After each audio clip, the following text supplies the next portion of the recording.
For the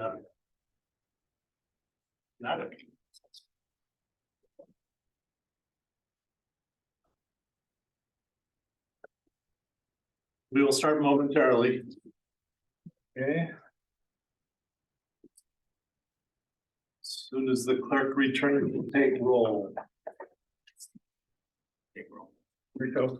Take on more. I said I could take roll. If I lean over here a little bit more, I can take roll by sitting. Everybody's here. All right, we are recording. You're just waiting for roll call. All right. So we'll start with San Bruno, Here, Rico Medina. Foster City, Here, John Furman. Hillsborough, Present, Marie Zhuang. Daly City, Len Sylvester, present. Menlo Park is online. Cecilia Taylor, present.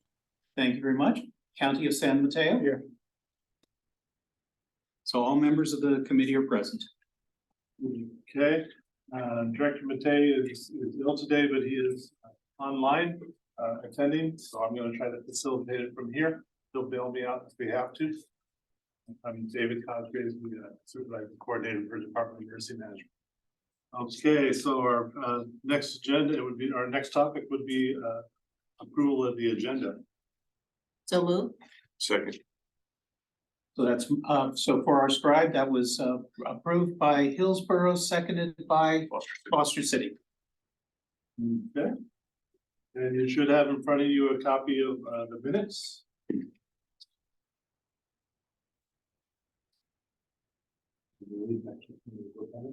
We should, at least, any objection? Any objections to the adoption of the minutes? No. No. Okay, Zoom, we don't have to do a roll call thing. Well, it's not technically a virtual meeting. Yeah. okay. So we'll move to the approval of the minutes and give you a chance to look them over.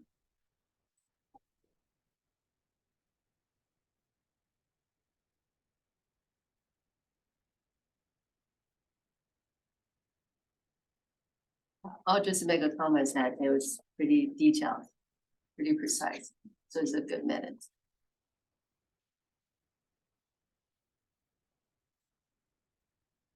The only thing I might ask, because in San Bruno it's a little unique, it says council member Medina. We technically have two Medinas in San Bruno, so could we put R or something that quantifies? Okay, so Okay. Medina. R Medina for San Bruno, so our scribe catches that.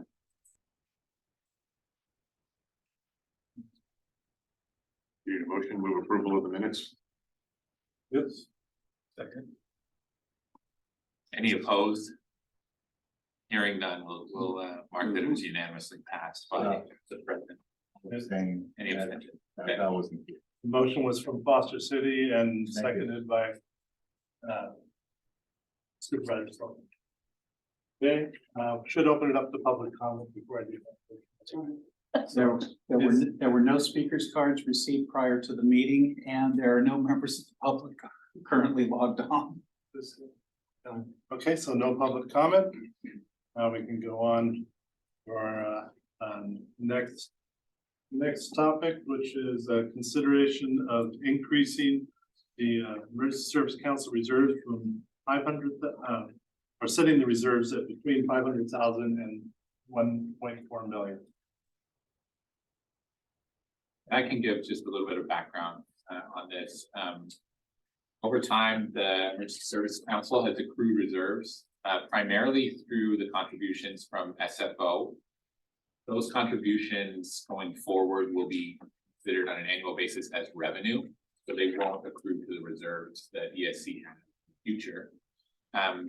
We now have about 1.4 million in reserves in a trust fund.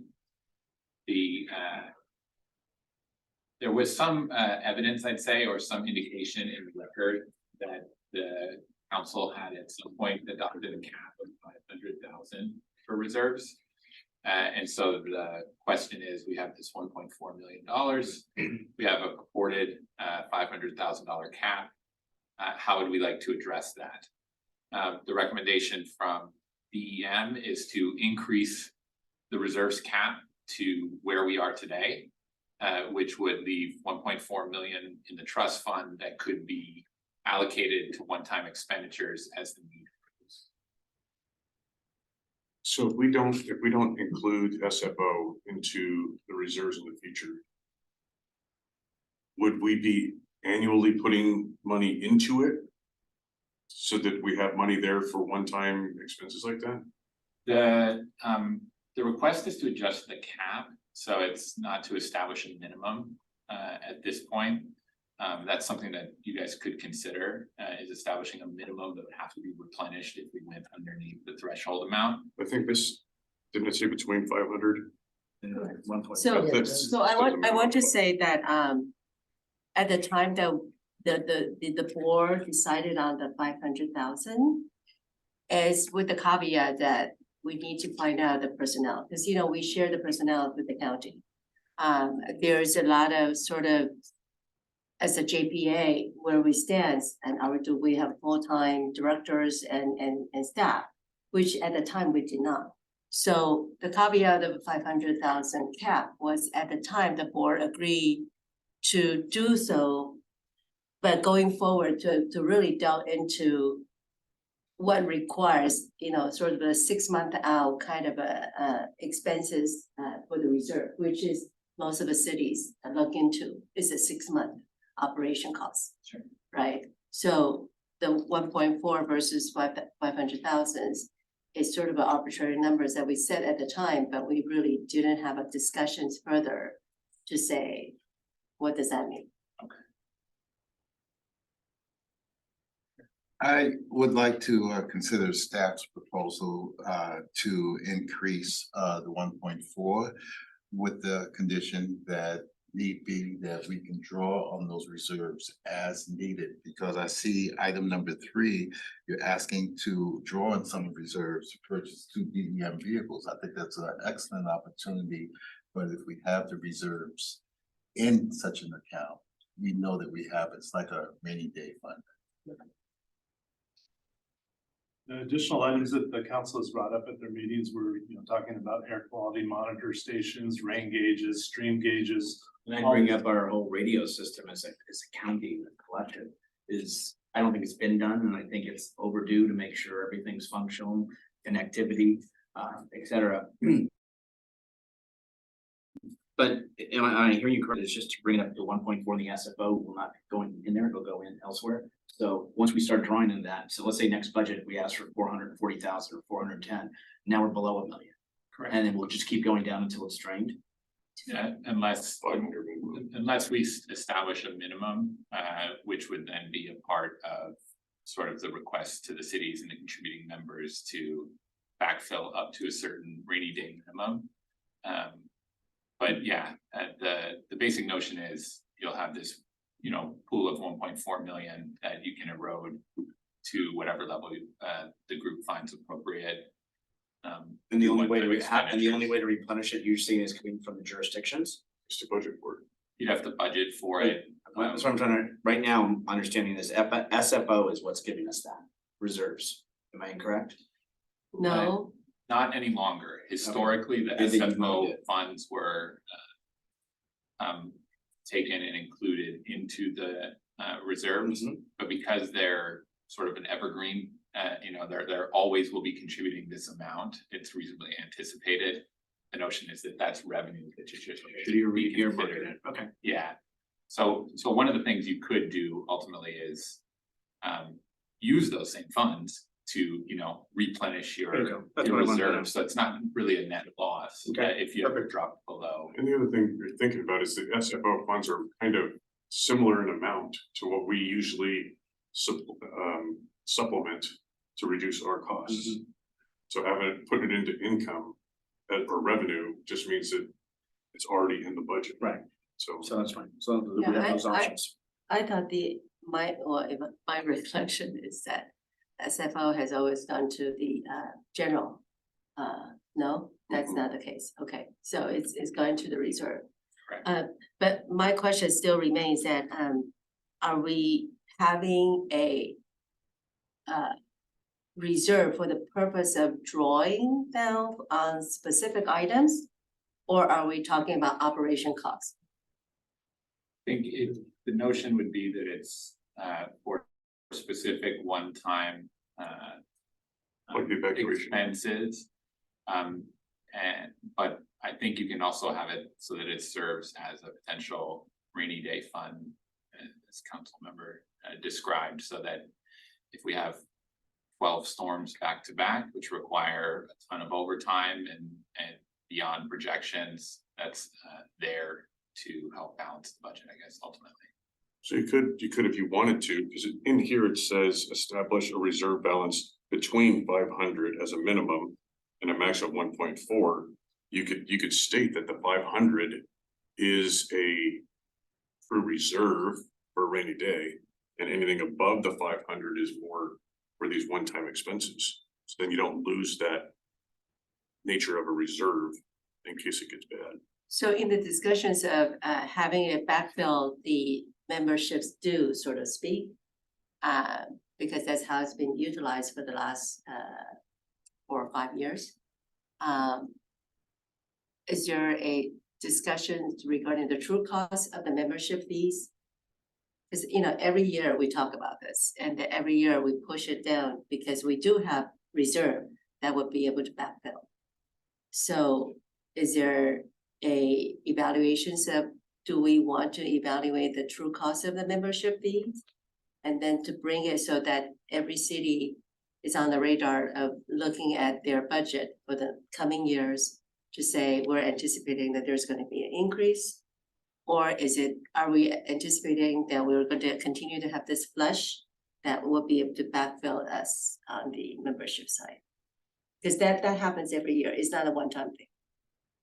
Right, but I guess what I was just saying to Rico is that a lot of that money that we've been using the 410 to kind of offset some of that cost, most of that is SFO. So if you move SFO into the budget as a revenue, your net change is almost the same as bringing 410 from reserves.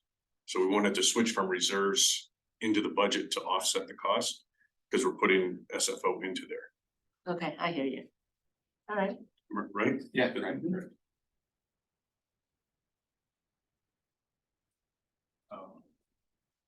We don't vote on anything here, right? So No, we it's just that, yeah, to gather feedback. But it may be if you guys have a recommendation, that it, you know, be established at the current, 1.4. And then a minimum of 500,000 would be maintained in reserves going forward. That could be a recommendation we can take to the entire board that the finance committee made. Well, I thought I understood this when I talked to Robert Menke, the chief financial officer this morning. He's on the tarmac in Louisiana. But clearly I didn't get the whole story because he was rushing up the steps. But I like the mayor's proposal that kind of the two parts that he talked about. 500,000 is the base, and then, one time unforeseen expense requests. I like that idea. How does that sound to everybody? The only other change I would make is 1.4 seems kind of arbitrary just because that's what we've got now. I would say just make it 1.5. So I would agree. They're even numbers, gives you some room. If you needed Accountants to. like easy. They're all round, but. And this number's, our balance is gonna go down pretty soon anyway. We're gonna be approving a contract for almost 400 grand. It's coming out of here. Potentially, yeah. Right, Yeah. for the RFP for the evacuation plan. Oh, great, sounds good. Okay, so we'll move on to the next item is consideration for utilization of ESC reserves to purchase 2 DEM vehicles. I've only been here for 10 months. There were two Crown Vics that were well used by police officers, no offense, but they use them harder than we did in the fire service. Yes, they do. Those nightsticks kind of take the seats out and It's not just going to the grocery store. yeah, so.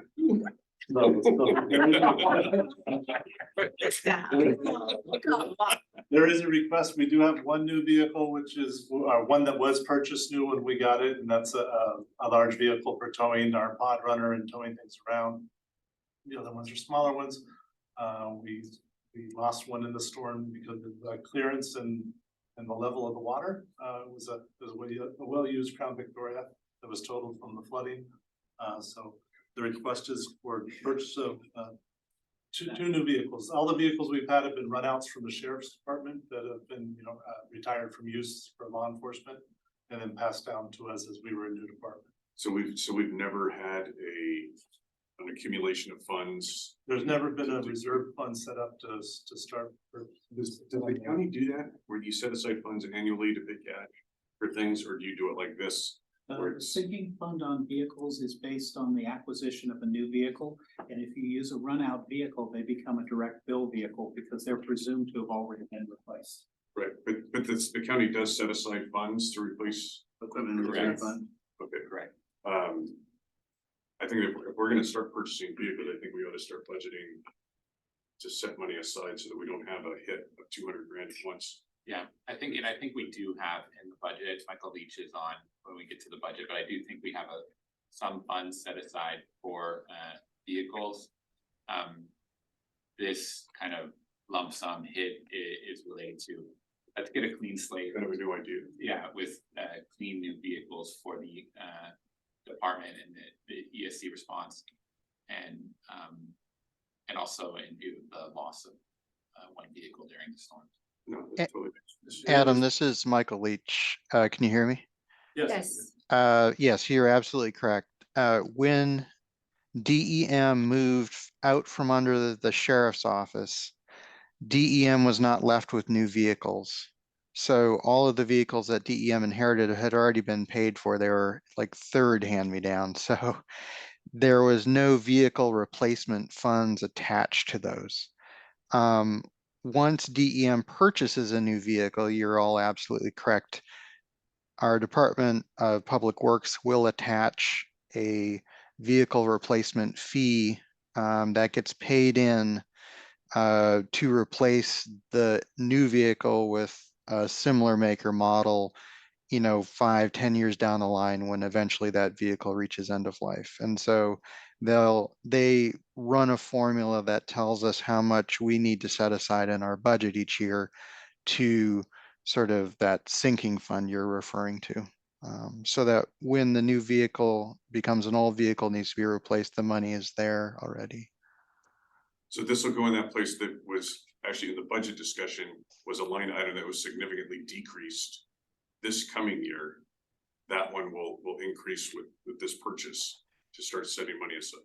Yeah, you're probably looking at between $4,000 and $6,000 a year potentially per vehicle for that replacement fund. Again, we'll find out more once DPW tells us.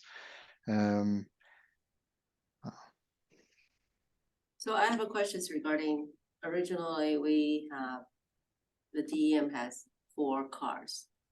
Now and they all have their last leg at some point. Is that the general practice that the DEM should maintain 4 cars? Or is it because it's the third hand-me-down that we sort of rotate them? But as it stands now, the one we got run out, we replaced in. We are adding 2 more positions, so we do have more employees and vehicles, which is normally not a problem. During the storm, we have some people, we can get vehicles. So I don't know if Director Matei has a plan for what the inventory would be for the fleet, if there's a cap on that, but I don't think we expect to maintain too many vehicles. So currently we are we're set to purchase 2 brand new ones. Right. And the maintenance will be done by the County. public work of the county. Yeah. And but it belongs to the DEM, the JPA. Is that how So we? just as a brief correction, up to this point, so DEM is comprised of 2 budget orgs. The ESC JPA has never actually held a vehicle in its Right. budget. If you authorize a purchase of these 2 vehicles using ESC JPA money, this would be the first time that those 2 vehicles would sit under the JPA budget org. Otherwise, the vehicles have traditionally been held in what is called DEM administration. So this is the other side. This is not the side that the ESC JPA funds. Yeah. Don, Could I say something? Real quick. This is kind of jump starting the program. We think we're gonna get 2 trucks sometime in September from Public Works. It'd be nice to have 4 new vehicles for a new department. Then we can create a sinking fund. It was difficult to create the sinking fund, as with what Michael said, right? And so I thought honestly, I'd take a shot at it and see if we can get them to help us along. We have some large trailers that we tow. We only have 1 vehicle capable of that right now, and those are evacuation trailers, shelter trailers. So my thought was, if we can get 2, that's fine. Obviously, we're gonna have to go for an RFP and not through the state bidding process, which we have done before at the county. It's up to you, but I would like a shot at it. I mean, the one car was when I was here so last the time. idea is to purchase 2 for now. And Right. then with the plan of having 4. Yes, the county would With buy the other operation. 2. Okay, And I know it's maintained within the county, right? But I mean, is there an intergovernmental transfer that's required? Do we bill us back for what they're doing? I think we have to figure out a few of these details and have those sorted by the time we get to the council meeting. On There was one. on whether there would be ongoing costs and how the vehicles would be held. I think there's a line item on it, right? Vehicle repair and replacement charges. Right now, it had been 0, now it's 73. No, it was 73. The proposed budget is 0. So that obviously will change because you'll have to. Because you're talking about $6,000. Well, you'll be the sinking account plus maintenance. Right. There should be 2 line items to fill that. We'll have some, If they're So- doing it for free, if they're doing it for free, don't say a word. But you know. So the idea would be, I think, those we can figure out how to do it later, but it's no different than when we pay something for for the emergency services group. But we would put those under the county. And then if this is the way we're gonna go, and Michael probably knows better than I do on that, and we would do the replacement fund in our budget. Like I said, these are just to jumpstart what we're doing, that's all. So Don, when in the, it kind of goes into the budget one. In the budget, we had 74,000 last year and it's 0 this year. That was Right. one of the things that drove the budget down. What was that 74,000 for? That it Well, went I think it was for vehicle replacement. I'm not quite sure. That's Because correct. yeah, Yep. because we don't have new cars, so therefore there's no replacement thing, developed for it. And so this gives us the ability to put money away, to maintain vehicles, that kind of stuff, so. So because we're gonna be changing the dynamic now and having vehicles actually within the JPA. That we will have that internal service charge coming back for replacement and maintenance. My idea was that if you fund vehicles, we would take that into the county side of our budget and figure out how we're gonna pay for it there. Yeah, the JPA could technically purchase the vehicle. And then the county would Yeah. house that vehicle, the maintenance and the replacement costs of that under DEM. So then the ESC JPA would not be required to pay the maintenance Yes. and eventual sinking replacement fund. I see, okay. So the maintenance will be under the DEM, That'd be but the correct. purchase should come from the JPA, the ESC JPA. Right, so That's John, question is, if the operation requires 4 vehicles that you're planning, is there a plan to do it in 2 consecutive years? Is that what you're looking at? Or is there a practical reason that you can do 4 at this time? Well, typically when you're developing a department, right, there's a lot of stuff moving all the time. There's things that we got, things that we didn't get. The sheriff's office never really had a good plan for OES on how to replace vehicles. We just kept getting used vehicles. I think we're a new department. I think that the folks that work there, if it's over 2 year time period, fine. But I think they deserve the necessary equipment to perform the job. That's just my thing. I think that we can talk to Don about making sure we have a plan in place to vehicles, and if it makes sense to consider requesting to use the reserves to fully complement and start clean, with understanding that the county will pay the ongoing costs. Yep. The maintenance and stuff. Yes, So we can talk I, about I that. think that Yeah, makes yeah, sense. we can come back with a plan for you. It's no problem. It never was intended for you to sustain the total cost of the vehicle. It was just kind of getting us started with new vehicles. That's all. I think if we went 2 and 2 at a year off, then it kind of separates the. That's fine. Things like that, not all at once. But I That's do argue that we do have a lot of rainstorms. We do utilize these vehicles. This is why those third hand-me-down broke down. I mean, this is serious issues that if we're talking about emergency preparedness and we're talking about operation costs, why are we waiting, right? If we have the reserve that we could cover the one-time cost to get that going, so that, one of the things that Don has always focused on is that now that we're moving from DEM away from the sheriff to the DEM to the ESC JPA, is that we have a clean slate. So if there's opportunity for us to draw that reserve for a practical reason that is going to benefit all the cities, I would recommend that we look into the 4 instead of the 2. There's no reason to delay it.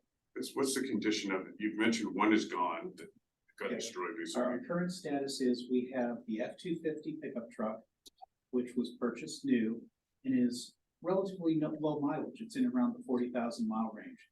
We have a run out Ford Explorer that was retired early.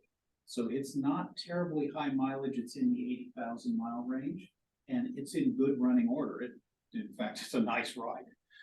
We have one Crown Vic, which is over 160,000 miles, and it's been rough miles. And then we have an Expedition that was a run out from the sheriff's office. Similarly, it's in the 170,000 mile range, and it was a coast car. So it really got beat up before it came to us. So the 2 that Don's looking to replace would be that Expedition and the Crown Vic.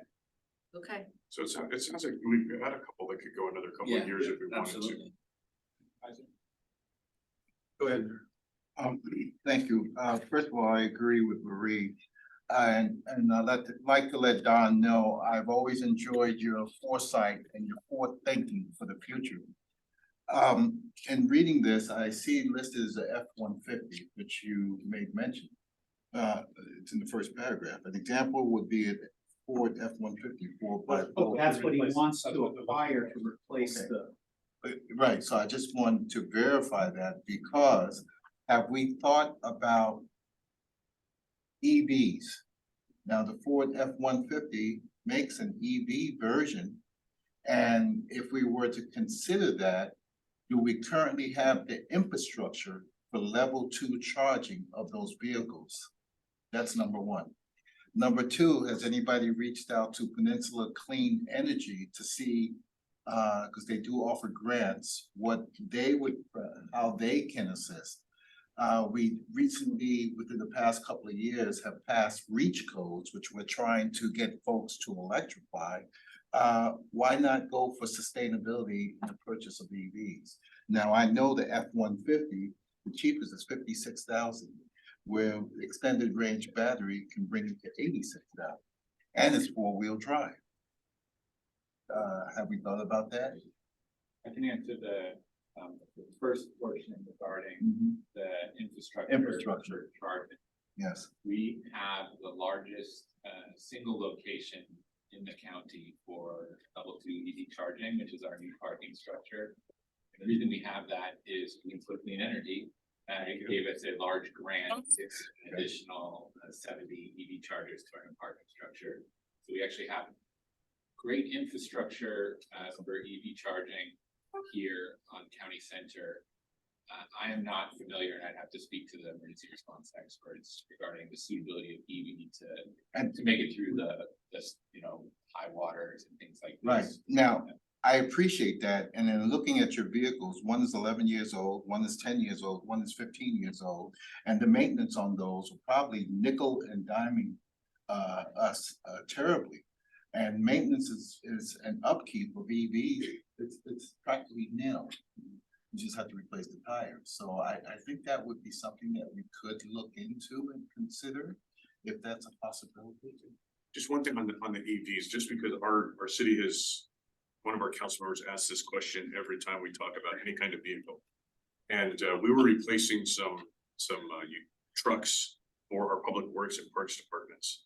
And our staff had said that they don't have anything in the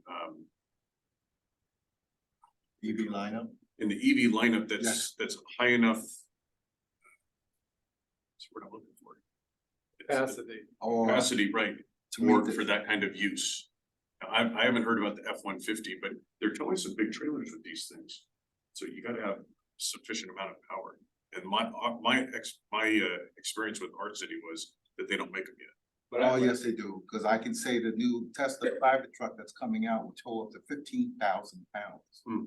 And I think we need to at least investigate and look into it, at least, what are the. We can look into it. Great, and then, what I would suggest is that, DEM and staff look into it and report back on the feasibility, but, we're definitely of the same mindset in terms of sustainability, so long as the functionality capabilities. Absolutely. Thank you. We ready for the next item? Nope, not No. quite. Okay. Was that a Tesla truck you were talking about? Yes, the Cybertruck. You guys are gonna be rolling around town in style. Well, Fremont PD has EV police cars, and it's moving. There you go. I just wanted to say that, maybe it's just me today, I don't know, but respectfully, when material comes to the council, what I expect, my expectation is that it's the thorough staff analysis, anticipating questions of the members, the notion of EV versus gasoline, that analysis, and so forth and so on, so that what we get here in our package isn't just a brief statement about an F-150 and some other things, that it be more comprehensive, more complete, in other words, completed staff work when matters come before this council. So, I mean, I still have a lot of questions. I thought I knew about what we were talking about when we went into this, and now I'm more confused. Just now more confused. So I would just ask Adam that more attention be given to these memos and the whole notion of completed staff work and what does that look like? And I think a big part of it is anticipating questions of council members, directors, or whatever their titles are. And, just having a professional presentation rather than seems like well, I won't say that, but Well, I could don't- I make a statement on that? no, not yet. I'm Thank you. okay with getting new vehicles. I think they should have new vehicles. Crown Victoria with that many miles, I mean, I can just imagine what that's like. So it's not that I'm opposed to any of this vehicle stuff. I just think there, as was mentioned by Rico, I think it was Rico, that, what's the bigger plan here? And the sequencing of those dollars that are gonna pay for this, and just anticipating the questions that, like, how much is the DPW maintenance? I mean, my sense about, I don't know if it was you told me you took in a Toyota Corolla or a RAV4 the other day, maybe it wasn't you.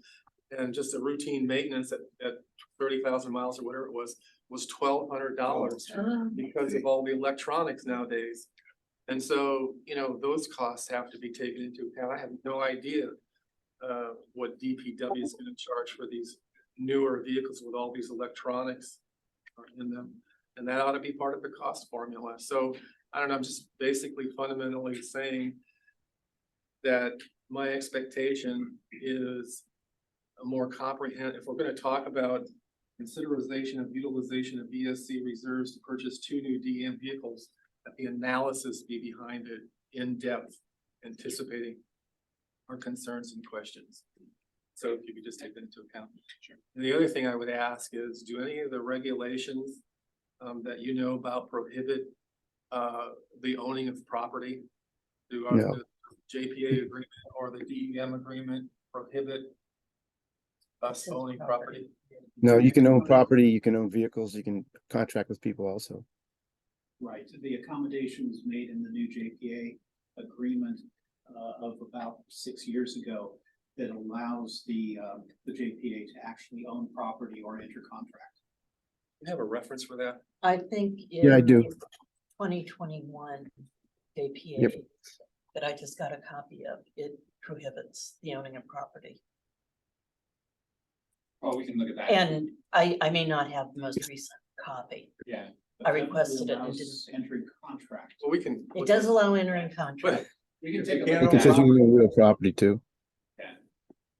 Okay, It's that, we can take a look at that, and you, if that is the case, it should be, able to work around that through, you know, allocating certain funds to facilitate the purchase of X rather than, the JP actually. So it should be fine. Don, I'm sorry I cut you off. You wanted to add a comment? Yeah, I mean, I think to me, this is a point of discussion, we're short staffed, so if we were gonna go with this, that would be my idea of you going, yeah, that's good, bring it back to us with a more in-depth explanation. I'm short staffed when it comes to admins and stuff like that, and my folks are busy, so I apologize for not getting it that way, but my thought was introducing the idea. I don't want you to have to be in a position to apologize for anything, but I thought at one of our recent meetings, you were gonna talk to county manager maybe about adding some short-term extra help, administrative type support to get the website up to date and to get some of these in. Yeah, we're actively working on the website now. I have somebody assigned to that, Yeah, I think employees. just your point's well taken. To the best of our ability, we'll make sure we anticipate questions in the materials that we provide, recognizing that this meeting is sort of diving into it in too much depth, because it's a little bit of a testing ground to see if the finance committee supports the general motion. But we'll make sure that these are a little more comprehensive. Yeah. So you can have fewer questions potentially, and we have clear answers where it's unclear. Thank you. And Yeah. what about the request for 2 extra help people to help Don in his administrative work that he just mentioned? So I'm gonna get clear from Don after this meeting on whether there's still additional. They brought on 2 new staff members, one of which is looking up the website work that you referenced. And so I'll chat with Don to determine whether or not there is Now, are those- additional need for interim work. Are those directors or are those like administrative positions? Those are coordinators. Yeah, so why should? We can talk offline. I just. Yeah. You know, I don't think coordinators ought to be doing website designs. But that's just, I think directors ought to be planning, evaluating, anticipating, and so forth and so on, and not dealing with ISD and a website change. That's just me. And then this one.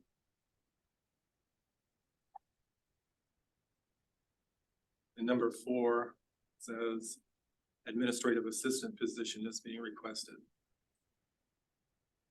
Okay, so we'll be. So Don was on his radar. Okay, great. Yeah, I understand Don has it on his radar, but he just said he's short-staffed. 2 months ago, we asked for positions, and there are no positions to help him. We'll try to make sure that we follow through on that right away. I sound grumpy today. Yeah, that's fine. I am grumpy today. Okay. But it's fair warning because you did bring this up last time and Don just said, well, when we talked about the staffing elements within the report, and it's we don't have help. So if that's the case, I mean, you guys have a lot shorter walk to the county No, over here to we just do what you need to do. Yeah, we just need to get. Plus you got Warren over there. To get very clear on what the need is and then make sure. So that's what we'll do. Okay. By when? Right away. Adam, may I make a comment, Anna? Sure. This is Michael Leach. Supervisor, DEM has requested a number of positions through the CEO. Those requests were postponed until September revisions to make a decision on those position requests. So Don has made those requests. The CEO is postponing those decisions until September revisions and after year-end close. So I think there's more to come on those positions. So that, my understanding is that those positions will be filled in September, but those are coordinator positions. Exactly. Which are separate from the admin Exactly. Stuff that we're gonna get super clear on. So case in point is that, to Warren's, comments, that, like, right now, you're getting feedbacks from this finance committee. Yeah. Who's taking the notes and making changes, right? You know, I mean, obviously, the maintenance, the ownership that need to be clarified. 4 versus 2, and then, you know, the ongoing in terms of the line items. Yeah, we have staff online. Yeah.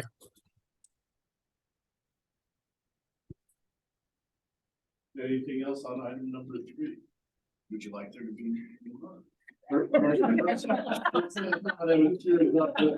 Final review and discussion of recommended budget pending modifications, and that'll involve Michael Leach again, if we're ready to move on to that. So item number 4, Michael, do you have comments on the budget? I think there's this budget is. I'm sorry, could you speak up a little bit? I couldn't hear you. Item number 4, the final review and discussion of recommended budget, any modifications?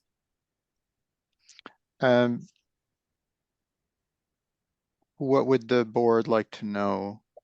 Maybe review where the money came from for the 638,000, I think it is, came from. Okay. I would refer the board back to the ESCJPA PowerPoint that Adam presented on at the last meeting. Unfortunately, my audio was cut for that, so I couldn't make the presentation. But in that discussion,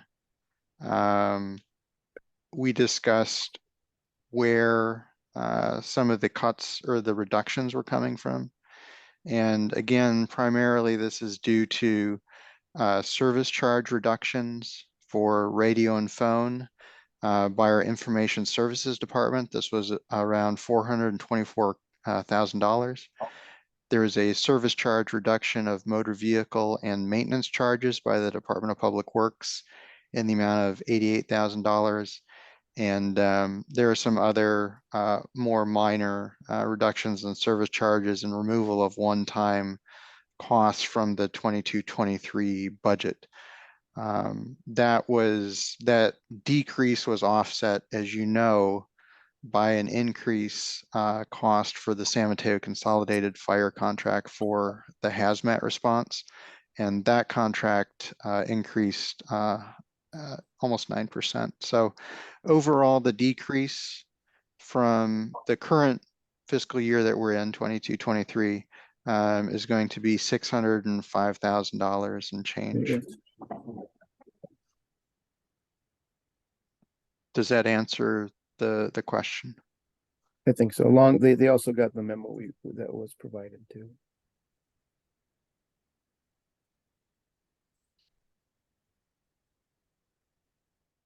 I guess it's sort of open for discussion.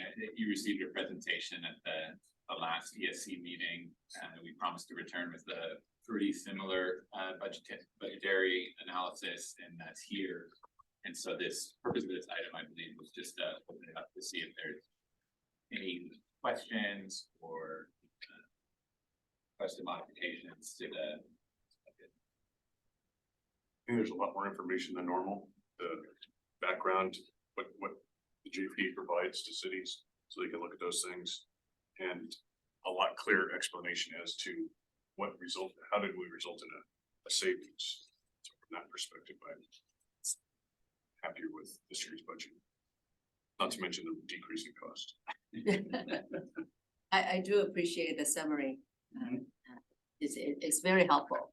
And especially given that if we have some rotations on the directorship, I think that it's very helpful for them to get that mindset and be able to review the budget in a much more meaningful way. So thank you. If there's anyone who really scrutinizes the budget, then that's Mr. Fruman. If he says it's okay, I'm with him. You have to double check on it. You know?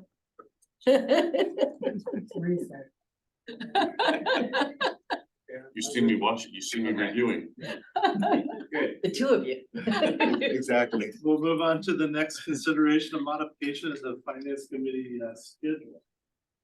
DM is recommending no less than 4 of these meetings.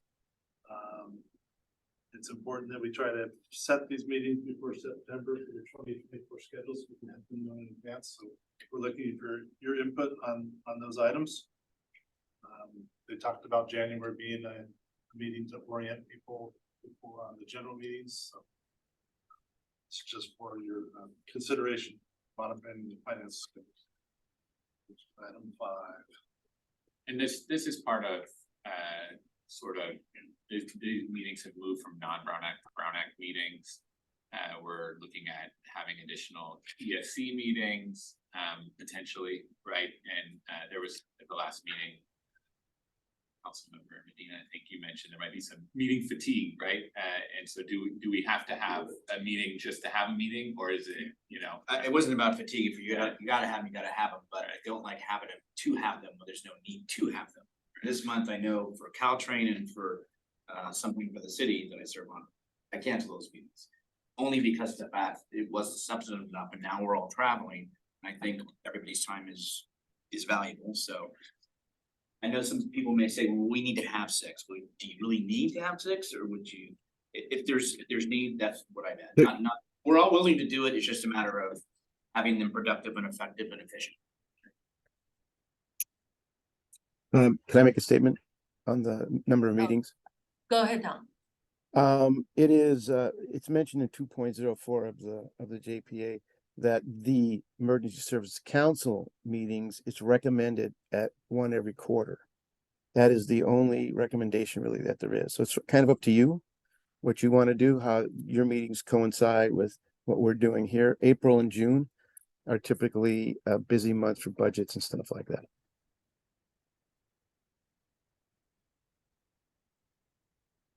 So I guess, Don, are you looking for feedback on the general number of meetings? Should we? Yeah, I mean, you know, because yeah, there was yes, you know, there was a statement that maybe 6, maybe 5. It doesn't matter to us. We'll make it work. But if you needed more, that is your opportunity.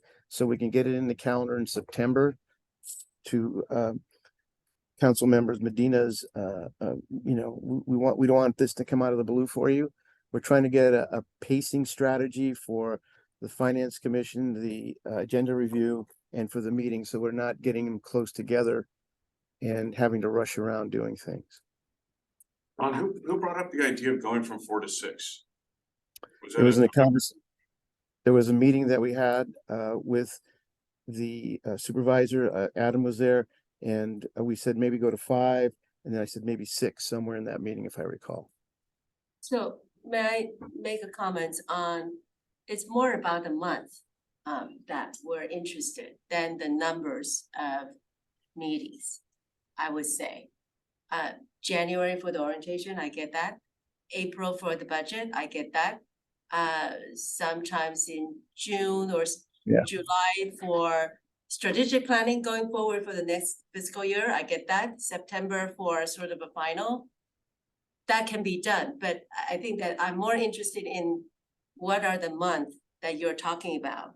To Director Medina's comments regarding the idea that we are not having meetings for the meeting's sake, but Sure. rather that we want to have meaningful comments and be able to support of the DEM and the ESC JPA. I think that we happy to do it. It's just a matter of what month are we talking about?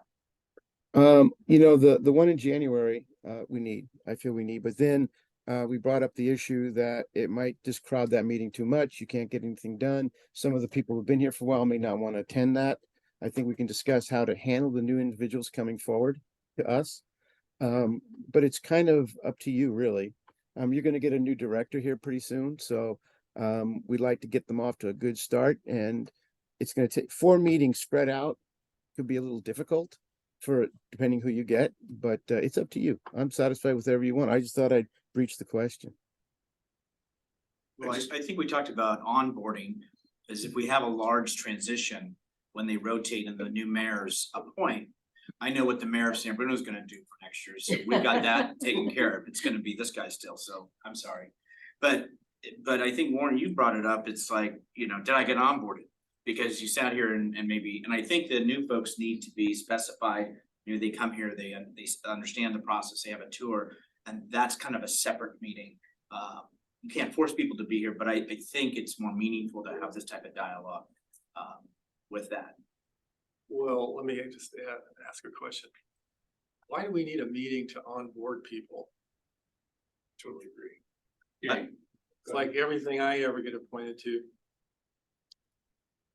The director comes and brings a binder and goes through it and leaves it. It's a conversation. yeah, you don't actually have to have a meeting. What I meant is, I don't want the whole group, 21 representatives being in a room to onboard new people. No. That should be done separate, or everybody has a different learning path. And so maybe they need a one-on-one, maybe it's like, hey, why don't you get 4 or 5 of us together and we can go over that. If you even have that many folks, everybody likes this meeting. So why don't we just, for conversation purposes, leave it at 4. If we need a special meeting, we call it. It's an emergency of some type. And whatever the January meeting. I just don't think it should be an onboarding meeting. No, I don't either. I think there's onboarding that needs to take Separate. place.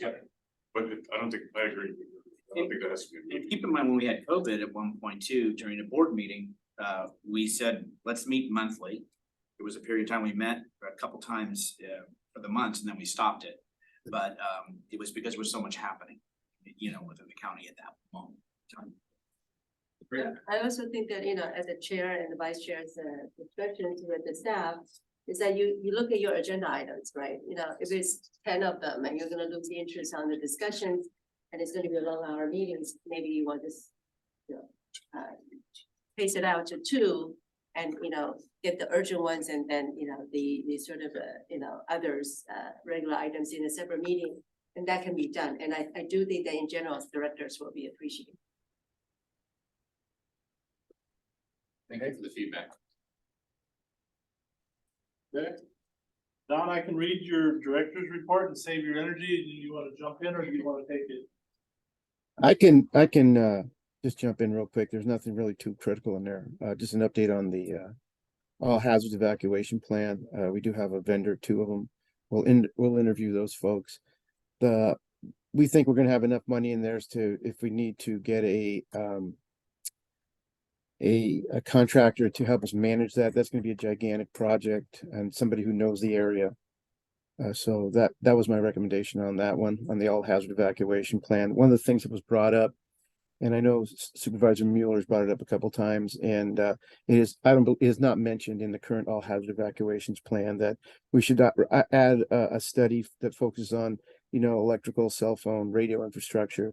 As you know, with North Peak, we're having a problem with that, Wi-Fi, especially out to the coast, and see if there's something else that we can come up with or do to provide that service as a community. But in essence, that project goes together with the all hazard, because they'll be studying some of that stuff while they're doing it, but specifically looking at those things. So is the CRISP Yes. proposed plan included in the $375,000 cost? No, it is not. And how much would the CRISP analysis? I don't know, but we can, the idea was to, we do have some money in reserve that I have to add to the plan if we need to expand the plan more, or leave the 25,000 in, because we don't think that's gonna, 375 is not gonna be the actual cost. It's probably around This is a guess, probably around 350 or so, maybe even So- less. And if I could just jump in. Good. The Chris plan, which is something that is significantly important to Supervisor Mueller and seems to have real importance given the loss of connectivity and all the difficulties of Yes. power that we have on the coast side. His notion is to, let's get this all down, how this infrastructure works. Let's carve out a working strategic plan, how we're gonna attack these things. Lobby for them with the state and whatnot. So it's a fairly substantial undertaking. So my estimate is that it would be $150,000 to $200,000 to sort of study this, get it all laid out. Did you say 50 to 200,000? Yeah, 200,000. To study it, I thought you said 150. 150. 150 to Yeah, to study it. He likes broad ranges, 50 to 200. yeah. 0 to Clearly not a numbers guy. Well, I have a couple of questions. Maybe others have questions that could go before. No, we want to hear yours.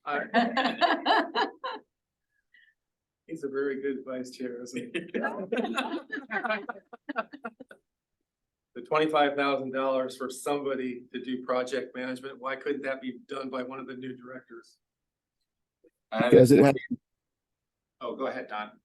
no, I'm just saying the person we want to get is somebody who works for us already, is a former fire chief from the county, knows the area, knows the areas of ingress, egress, and knows the system. And to guide some of the contractors that don't know our system very well, it'd be very good to have him steer that for us. Like, if this road goes down, this leaves you this, especially on the coast where it gets very complicated when roads go away. That's the reason why. Well, here again, there's no analysis. It's 20, and I realize it's just approximately 25,000, but I'd like the detail of that, what's behind that. And then I definitely want to speak in favor of the CRIS program, because one of my staff here lives on the coast, and I hear about all the power. And then, I say, how come you didn't respond to my email? So, well, the internet's down. You gotta eliminate that excuse at all. Eliminate They've been the using that excuse for years. on the coast. But I do know they had some serious problems over there, so I'm totally supportive of Mueller's crisp analysis, and I'd like to see us formalize this. Maybe you could help that along. Yeah, and we will. What we'll do, if there's similar sentiment from the other finance committee members, is make that an official request at the ESC committee meeting, following ESC committee meeting, and we'll endeavor to make sure we have as many details as we can available for that. We won't have pricing because it's not been bid out or priced yet. So we'll be dealing with estimates. Maybe have Ray come and address the committee. I don't know. But anyway, that's good. Okay, I'm good. Yeah, we actually have one of those remote meetings where our Central board member or vice chair actually has to step out because she has to fix the antenna because it was so windy. She was losing her internet. Which is the Wi-Fi was just terrible. So No, I absolutely. think this is critical because, I mean, in an emergency, we're gonna be trying to communicate with people electronically, and they need power and connectivity to be able to know where to go and what to do, so it's critical. Great. Great, thanks. On, back to you, Don. The after action report for the winter storms, that needs to be completed, as you know, analyzing kind of what happened and all the information that goes along with that. That's between 30 and 70,000. And that would include cities that could use our report also to attach to theirs or use ours as a baseline if they wanted to. There's a lot of stuff that went on. We created a list today that was, a lot of people interview and stuff like that. Some of this is going to be done through obviously surveys, but that's something that we really need to get done. And we don't have like the funding for that exactly. We can go out and get a cost estimate for you. I think we do have a cost estimate. I just don't remember what that is. I would venture to say that they're around maybe the $25,000 to $30,000 one. I don't know, somewhere in there. But that would take in inventory with the cities, what the cities did in their EOC, what the state did for us, what happened in our EOC, sending information to, looking at what Public Works did in conjunction with the EOC. That's what this is about. It's about understanding it, how we performed. Did we perform well? Did we not? What do we need to improve on? Yeah, and this one is, we're currently reaching out for pricing. Yeah. The initial estimates that we got back are at this range, more close to Yeah. $700. Additional details to come. I guess I was confused by this one, and I think I'm gonna sound like the supervisor for just a second. This seems like a basic function of staff. I mean, when we go through emergencies, we're doing the preparation. I mean, I can't remember all the ones because I'm not in your group, but the preparation, and then there's the after action. You're taking notes and compiling all this information as you go through the emergency. And all that stuff should be handy, and just, it doesn't seem like, it doesn't seem like that should be that difficult to pull together, since we should have all that information. Yeah, and Don, maybe you can speak to whether this is the convention to use outside. Yeah, it kind of is, because these things can go, depending on which, vendor you get, they always put it into hours, how many hours these things take. And for us right now, we're still ramping up. I will tell you that we are still ramping up. We lost 2 people in the Christmas time. So we spend most of our time in the EOC and dealing with 213s and all that stuff that come through us, and fixing that and doing that kind of stuff. And that was very time consuming. We're just now, I would think in the last 2 or 3 weeks, since the new people came on, got some experience, are getting back on our feet again to do some proactive stuff. We can do this. If you want to take a shot at it, we can assign somebody to it. It does take some time. It means contacting. I would have is that in the report, it mentions, I thought it said 90 days, which is Yes. about a month from now. Yep. So, Don, if I may, because we were included in the disaster 46. 83, which was the January storms. And because after the damage estimate and assessment with Cal OES and FEMA that's going to take place next week, we may be included in disaster 4699, which was the February through April storms. Having an after action report that was assembled by an outside entity. Yeah.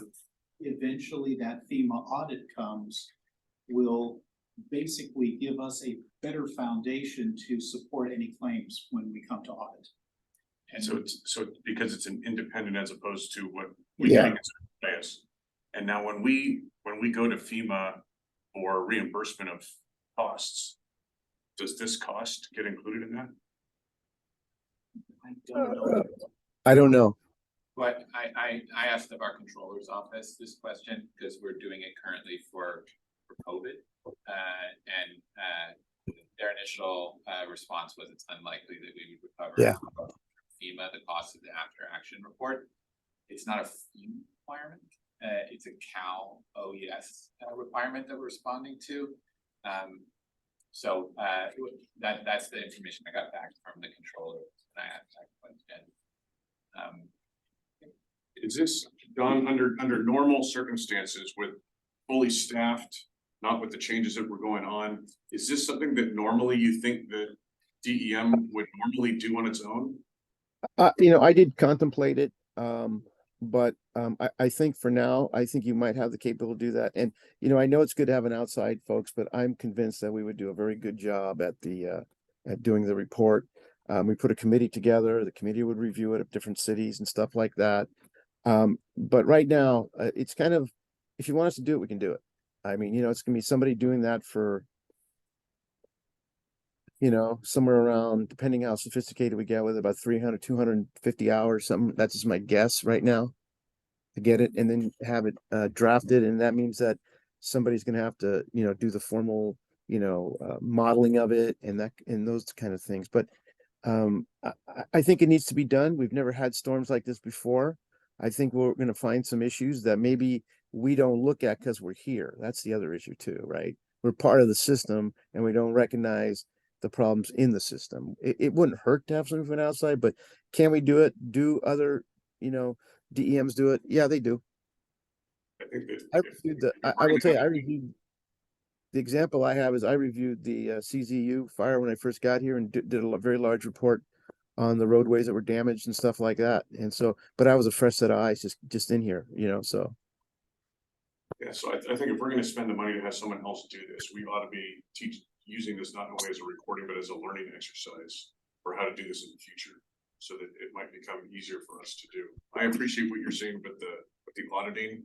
But I think if we cross our T's and dot our I's the same way as a third party would do in the future, we should come through it just as easily as having a third party do it. Well, right now, I think that one of the challenges is to supervisors' comments is that we're short-staffed.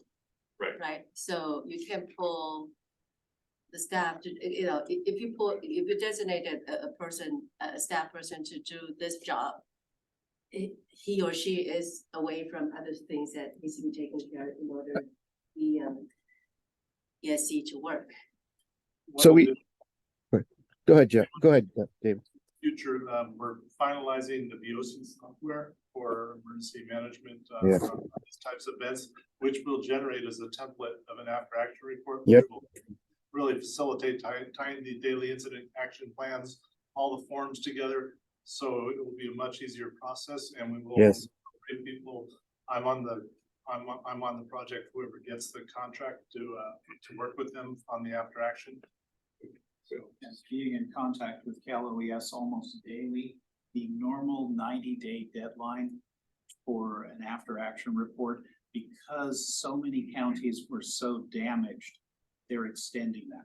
Yeah, I'm not too worried about that. All right, then, next item. Your report. The administrative assistant, we're looking to help ourselves a little bit, primarily because Kathy is doing our grants. And does... Oh, my volume. Hang on.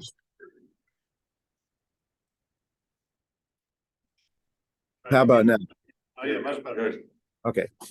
I think, Kathy's doing work for us, and, she's intending to go, soon. And she does do work sometimes to help support the coordinators. But, I don't know, she's on a contract that's kind of, she's retired, and she comes in 3 days a week and helps us. Eventually her position, that's what I'm bringing us up for. Somebody's got to fill that eventually. Great. Hey, Don, can you circle back to number 3? We talked about the administrative assistant position. I'll talk to you afterwards. Can you circle back to The fire training. Sure. The fire training, that's just the report out that they had the San Mateo Fire Departments, all of them, CAL FIRE, San Mateo County law enforcement agencies. They had training both here on the coast and the Rock for the upcoming fire season, and how to do community safety, capabilities of fire, zone haven, the stuff that they would actually use when there was a fire or evacuation, roles of law enforcement, public safety communications, EMS, large animal evacuation group was there, and emergency managers. And it was received very well. I know David attended some of those. And I think that was well done by Chief Cox.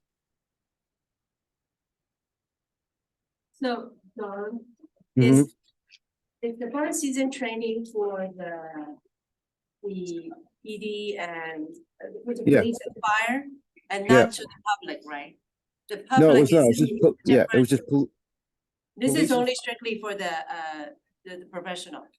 yes, it was, that was it. It was law and fire. They don't get together, like that too often. And I think it was a good practice to do that by Chief Cox. And I think they got a lot of stuff worked out. Who's doing what and whose responsibility is it? So it's great. It was good. It was good stuff. David attended it. Yeah, if I could, it was a good presentation that I saw over in Half Moon Bay, lots of sheriffs, law working together.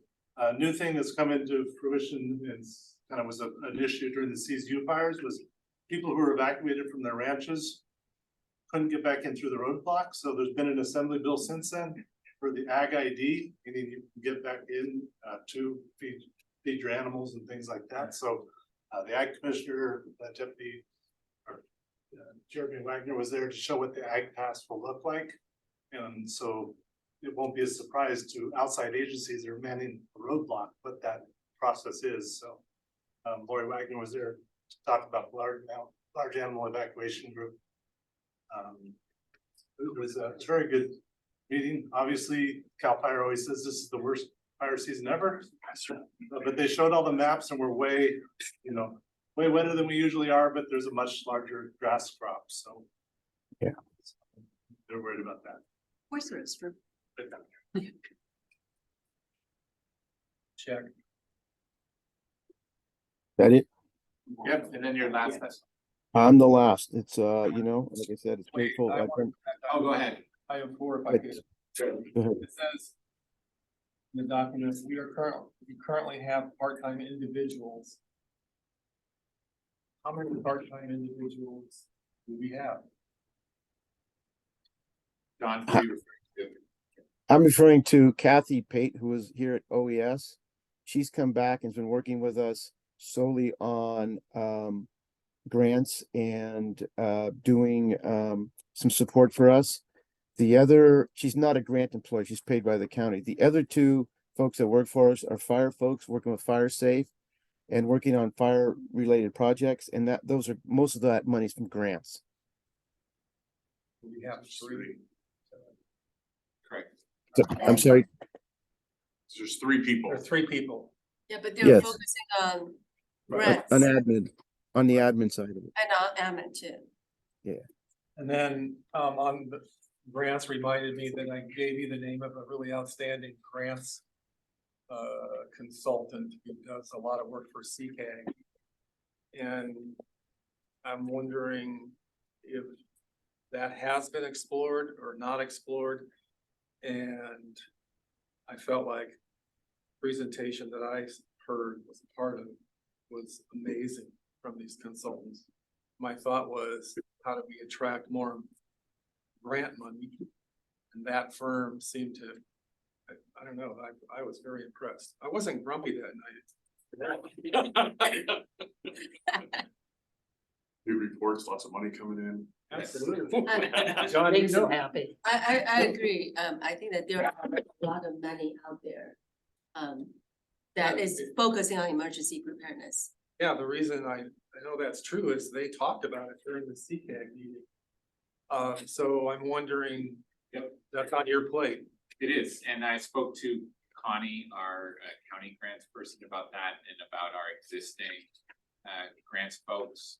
And we've shared it with DEM, and so Connie is reviewing it, and we're looking at it with an eye for, is there more grant funds that are gonna be available, and how do we access them What potentially? does that exactly mean, Connie's reviewing it? It means I shared it with Connie, and who has and we discussed it, in terms of, we have an existing company that performs that function for the county, and whether there's an ability to also use this company to supplement that and pursue additional grants. When we were here back, I talked to her, I think, last week about it, and so I can follow up with her right away. I can tell you what she's gonna say, Okay, but it seemed like from the CCAG presentation, there was a lot of money. And I haven't heard word one from our grants person ever. So I don't know what that says about the program, but I just would emphasize the fact that these consultants that I gave you the contact information for were, I thought, outstanding. great, And there is a lot of money. that's good. Yeah, well, we're gonna make sure we pursue it. Probably this week or so. Along with the admin, so. Yeah. Well, I do appreciate it. Thank you.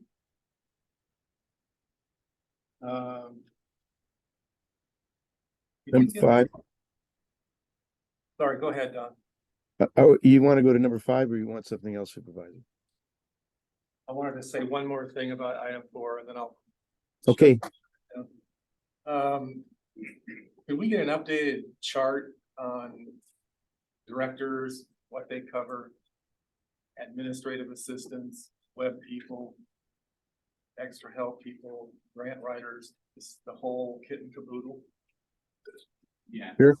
From DEM with the coordinator's job description and all that stuff. Sure. Thank you.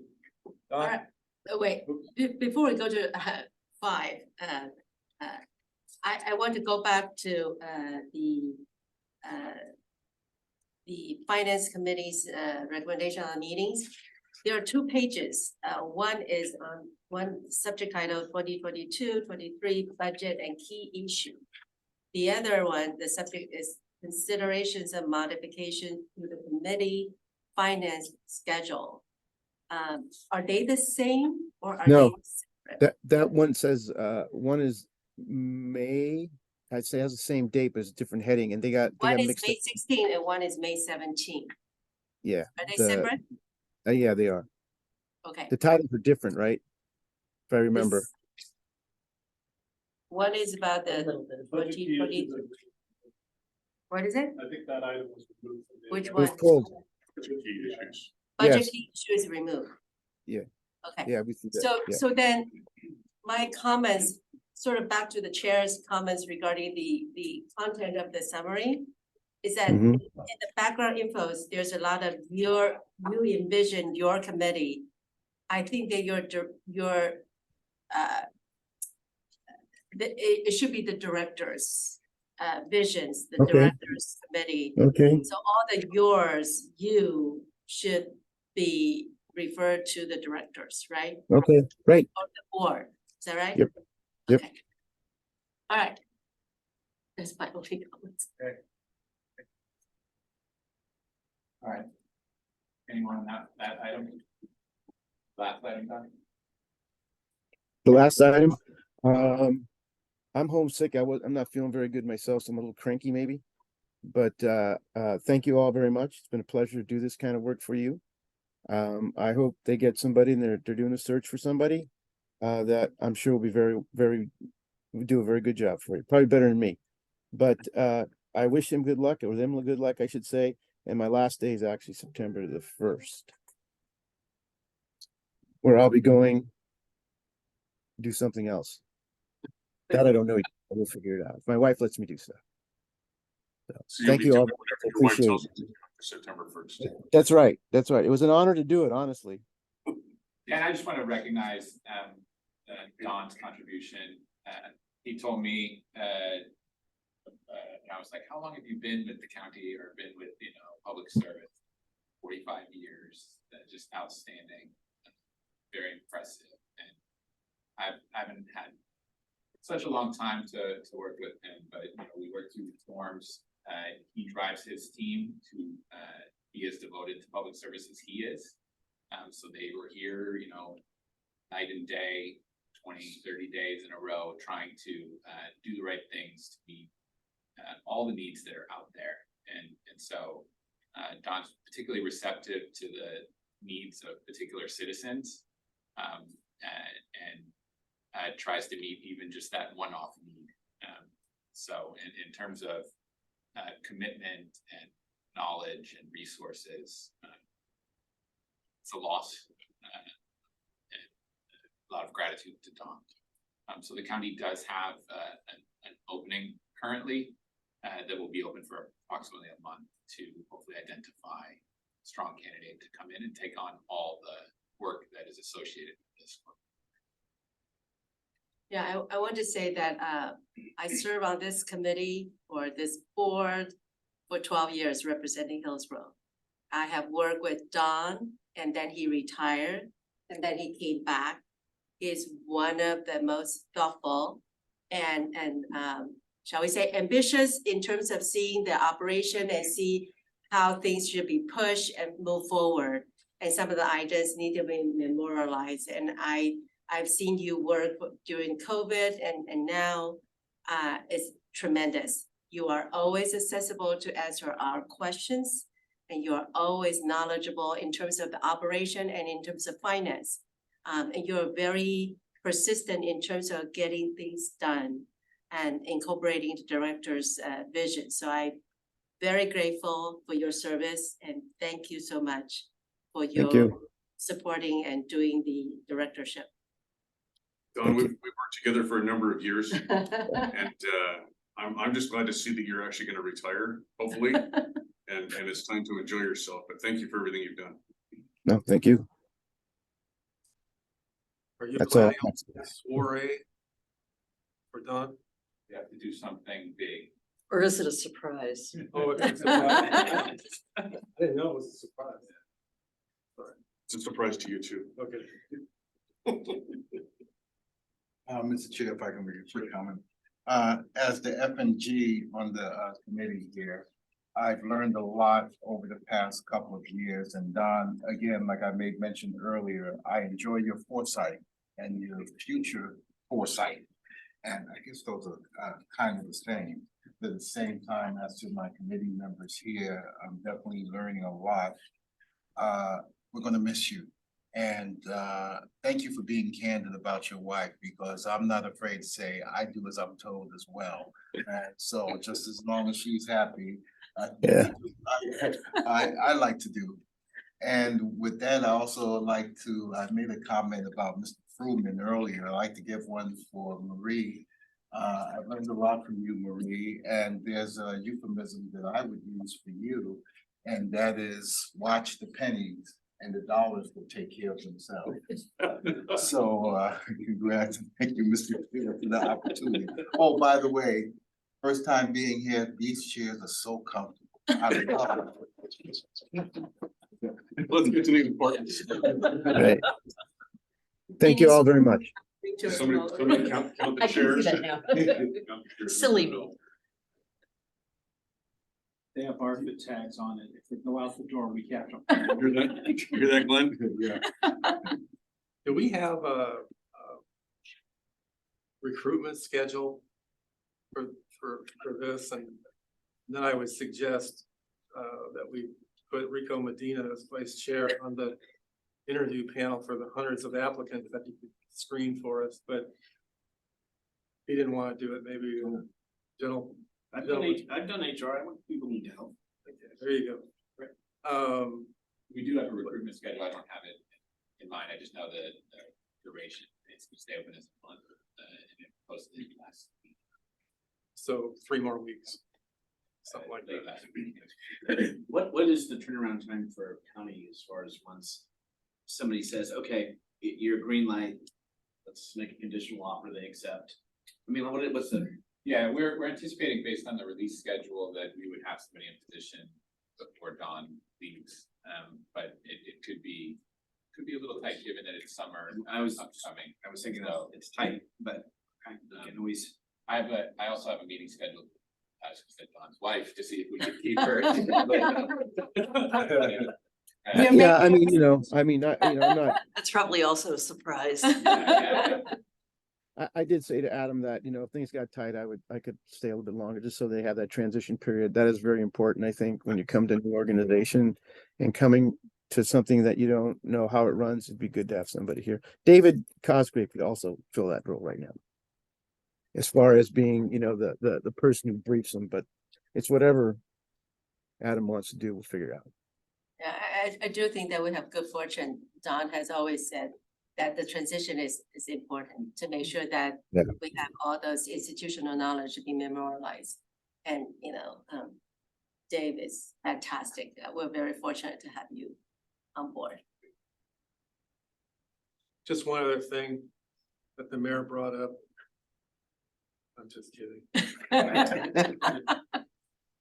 What about some little afternoon dulces, like, oatmeal cookies? Yes. Some cold water and some vegetable, cut celery and carrots. Oh, we used to have I don't know, just a little pick me up for the afternoon. Yeah, for these meetings, I think that's a good note. Thank you, sir.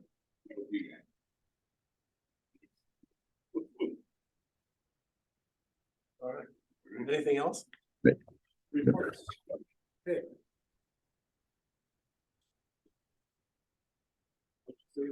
Hillsborough?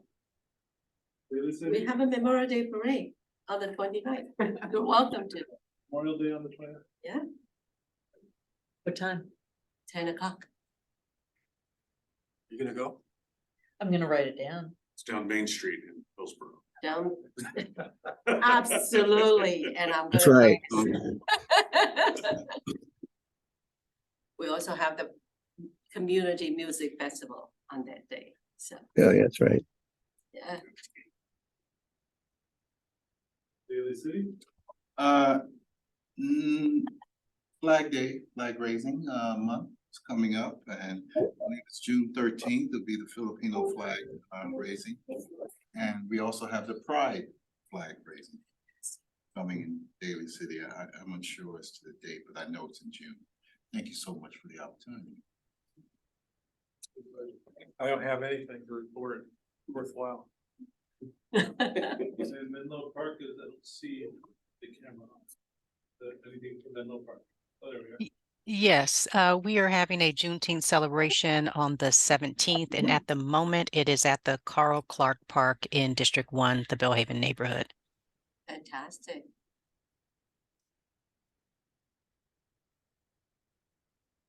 And Susie, I hate to mention this, but I got a link to the Comcast internet is out at my house on the coast, but it's not know how yours is. I don't have Comcast. I have no fiber on my road. Purely satellite. Adjourn?